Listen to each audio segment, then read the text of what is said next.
Hello and welcome to Pro Trader Strategies Market Commentary for Wednesday, June the 26th. My name is Eric Wilkinson. Yeah, you might recognize me as the Wolfman from some mainstream media, but I'm here to teach you guys some different strategies that you can implement into your portfolios. Please do that in your own way, and also remember, past performance of any trading system or methodology is not necessarily indicative of future results. All right, let's get it on with some economic data across the pond. Not really anything to see across the pond. Great Britain inflation hearings, blah, blah, blah. Nothing really to see there. But back over here in the United States, we got core durable goods orders. That comes with stripping out transportation, okay? So those are a little bit more volatile. Durable goods is something you're going to purchase for greater than 3 years. So, you know, in a refrigerator or something like that, right? So core durable goods comes in at 0.3, expected to be 0.1. Much better than expected there.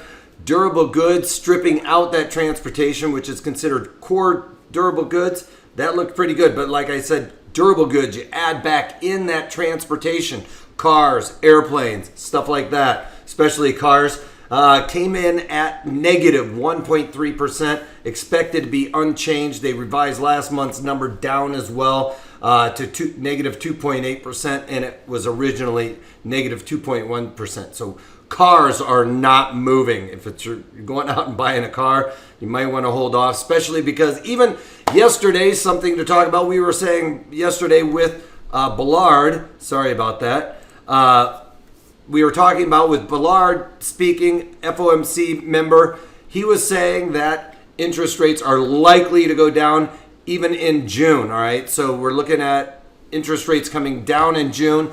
Some people were saying somewhere between 25 and 50 basis points. Now, the real wild card here is going to be the tariffs in China. If the tariffs start to go through, that is almost making it a sure thing that we're going to lower interest rates now at this point. But if the tariffs get held off, I think they're going to hold off on the rate cut as well. So all of those things are up in the air right now. So keep your eyes out for that. We're going to have to watch that really closely, especially because it's right around the corner. And then we got preliminary wholesale inventories coming in at 0.4%, expected to be 0.6%. So better than expected there, right? We'd like to see them moving. Inventories, last month's number did get revised up slightly, but not enough to make a difference in that number. And then crude oil inventories. We can see crude oil's up by a little bit better than $1.50 right now. Well, I was expecting crude oil to come back down, not go up there into the 60s. We're above that $58 barrel yesterday. We settled above there. We've got another Fibonacci right in line with that, coinciding with the $59 a barrel. We're above that right now, which really isn't unexpected because we got crude oil inventories as a drawdown of 12.8 million barrels. It was expected to be a drawdown.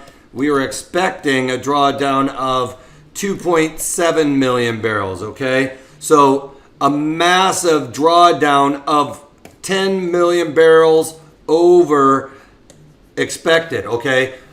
Now, that's when we see supply coming off, and obviously this is showing some demand there as well. So I don't know that we're going to be able to get back to my mid to lower 50s with that kind of drawdown in crude oil. That's just showing too much demand there, so that the 60 handle might be right around the corner. I would really like to see, like I've said, I'd love it to see it roll back over to this area, especially with the economic data we're getting and stuff like that.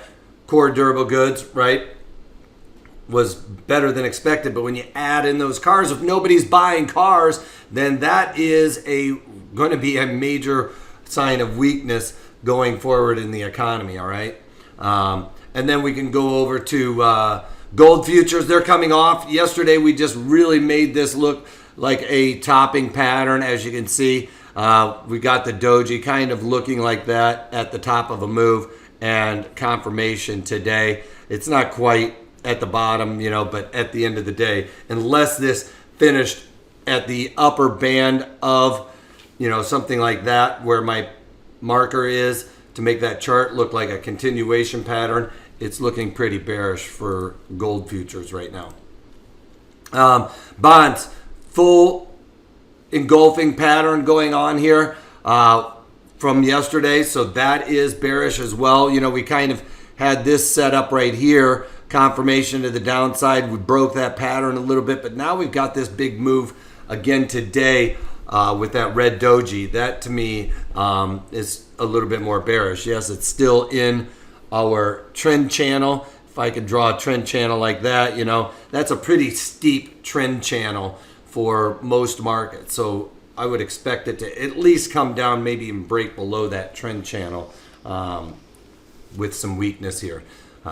Especially if, like I said, we're going to have to watch those tariffs and all of the things in and around that to see what direction our treasuries are going to go.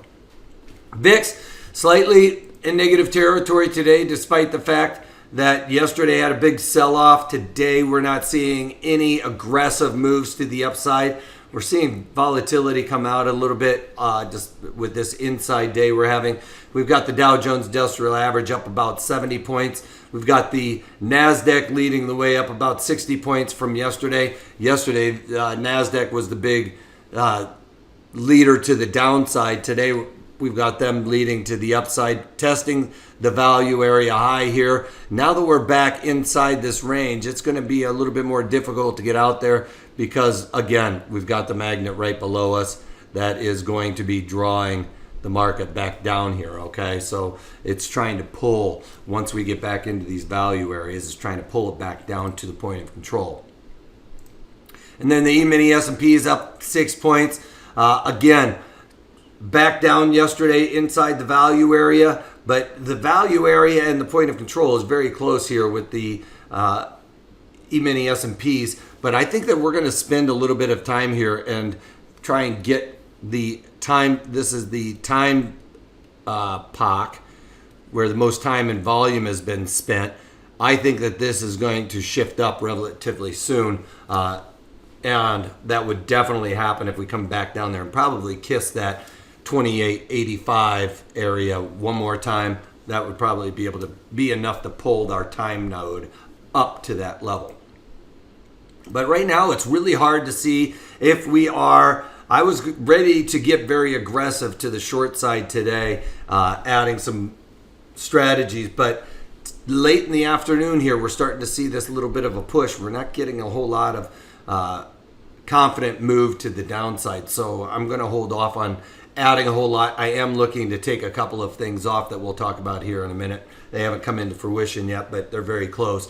All right, we've got the E-mini S&Ps on the daily chart here. Gray section is overnight. Black section is the day session.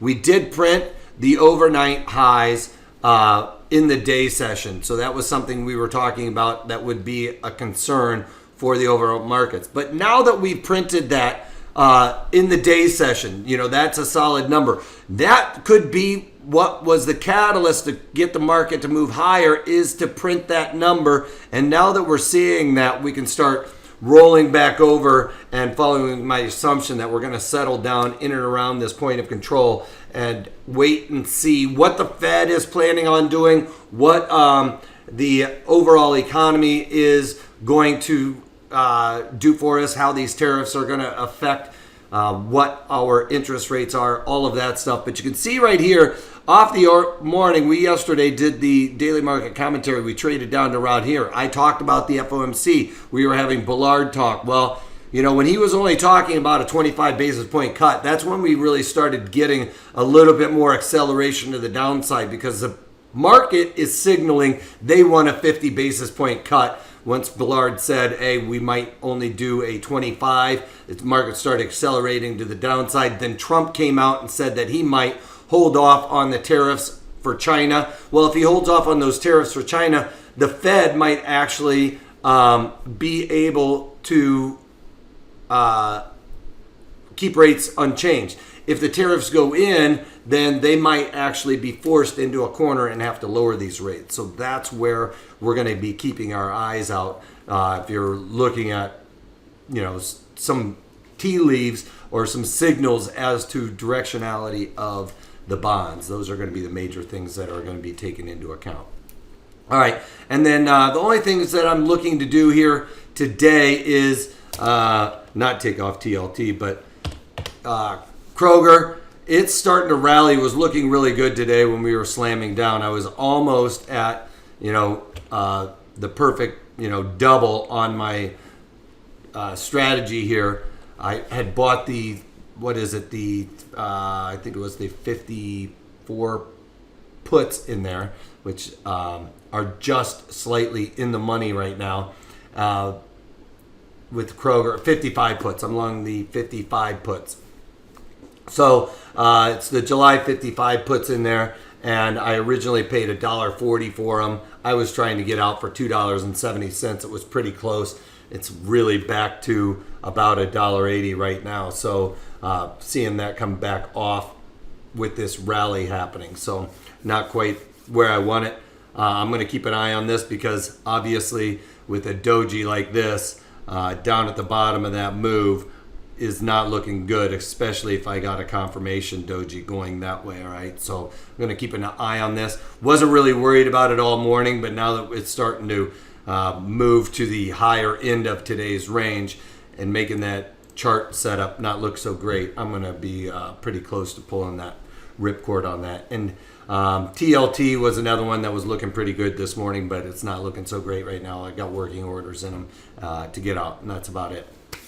That's all I got for you. Like I said, I haven't added anything. I'm looking for a little bit more information on directional moves right now and not getting anything in the tea leaves. So I'm going to hold out for now and look for something really tasty before I jump into the water, right? So that's all I got. Anyway, follow us on Facebook. Check out our webinars. Tomorrow is going to be a great one. We come up with a directional assumption. I come up with a strategy, all right? So check it out. And if you can't take that, take it easy.